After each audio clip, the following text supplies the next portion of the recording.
का उपयोग शायद उचित नहीं रहेगा आज के परिप्रेक्ष्य में। हम आहत हैं, हम दुखी हैं, परेशान हैं, क्योंकि हमारे कुछ भाई बहनें उनकी निर्मम हत्या कर दी गई कश्मीर में। आज हम शोक लिप्त हैं और मेरा और मेरी पॉलिटिकल पार्टी के सीनियर लीडर्स का ये मानना है कि इन हत्याओं को किसी भी तरीके से पॉलिटिसाइज नहीं करना चाहिए। कोई पॉलिटिकल ब्राउनी पॉइंट्स गेन नहीं कर रहे हैं। हमने मिलकर एक शोक व्यक्त करना है और सरकार से ये अपील करनी है कि अगर स्थिति आपके नियंत्रण में नहीं है या आपको आगे का रास्ता नहीं साफ दिखाई दे रहा, तो कृपया उन लोगों का साथ लें, उन लोगों को साथ मिलाएं, उनसे सलाह मशवरा करें जिनको स्थिति का पूरी तरह से आभास है, जिन्होंने सरकार में राज किया है, जिनको ग्राउंड रियलिटीज़ का पता है और वो आपके दिशा निर्देश में आपकी सहायक बन सकते हैं। इस सरकार के बारे में इतना ही कहना मुनासिब होगा कि ये सरकार के पास कोई नीति नहीं है, कोई दिशा नहीं है, कोई इनके पास प्रोग्राम नहीं है, कोई इनके पास लाइन ऑफ एक्शन नहीं है और ये दिशाहीन तरीके से बढ़ते जा रहे हैं। सबसे पहले सरकार ने 27 जुलाई, अगर मैं सही हूँ, 27 जुलाई को कहा था कि कश्मीरी पंडित के लिए कश्मीर संभाग में कोई 400 या 4000 कनाल ज़मीन अलग से सेट अपार्ट की जाएगी, वहाँ उनको बसाया जाएगा। आप क्या बसाने की बात करते हैं और वहाँ रहने की बात करते हैं, जब आपको यही नहीं पता कि वहाँ पे आज की तारीख में कितने कश्मीरी पंडित, कितने नॉन मुस्लिम, कितने हिंदू लोग जो वहाँ पे रह रहे हैं, वो कहाँ रह रहे हैं, कहाँ काम कर रहे हैं, किन हालात में काम कर रहे हैं। आपकी एजेंसीज़ हैं, आपकी गवर्नमेंट है, आपकी पुलिस है, आपकी फोर्स है, सब कुछ आपके पास है। आपको पता होना चाहिए था कि ये लोग किन हालात में वहाँ काम कर रहे हैं, कौन कौन से लोग हैं जो वहाँ पे अपनी जान को खतरे में डाल के बैठे हुए हैं और उनकी सुरक्षा मुहैया कराना आपका काम था। कहाँ रहे आप?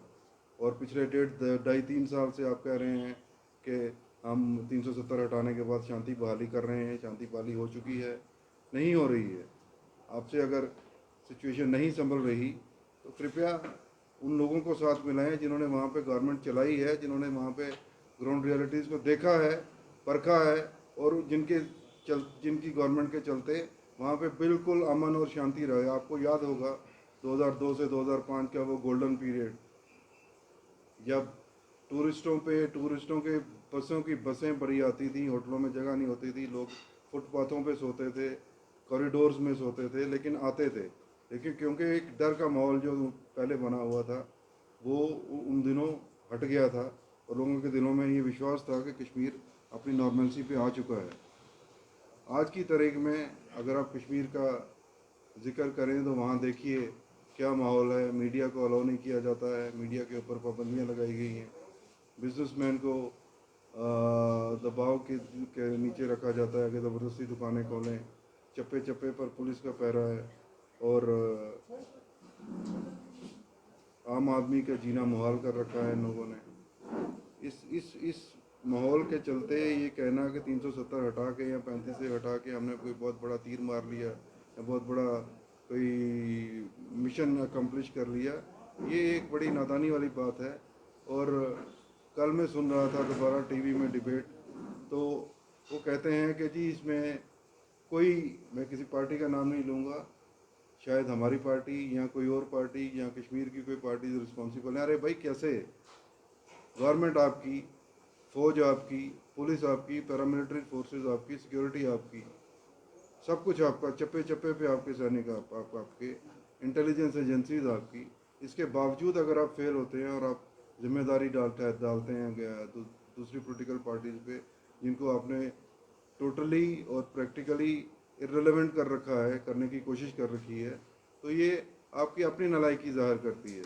और मेरा आप सबके माध्यम से गवर्नमेंट को ये गुजारिश है कि उन सभी स्टेक होल्डर्स का, उन सभी लोगों का जिन्होंने कश्मीर में राज किया है, कश्मीर में जिनके सत्ता रही है, जिनको ग्राउंड रियलिटीज़ का और ग्राउंड से जुड़ी हुई बातों का पता है, लोगों के दुख दर्द का पता है, और इस परेशानी का हल क्या है जिनको पता है उनको साथ लेके चलिए। कोई परेशानी नहीं है। अगर आपसे आपसे आपसे गवर्नमेंट नहीं चल रही या लॉ एंड ऑर्डर प्रॉब्लम आपसे कंट्रोल नहीं हो रही, हम आपका साथ देने को तैयार हैं, दूसरी पार्टीज आपका साथ देने को तैयार है।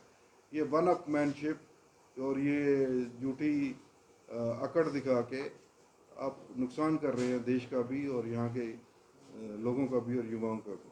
आपने आपने बात की कि साथ लेकर चल रही जी। थी। आपके ही स्पोक्स पर्सन है कश्मीर के, उन्होंने तो एलजी का इस्तीफा मांगा। उन्होंने कहा कि एलजी साहब तो फेल हो गए हैं और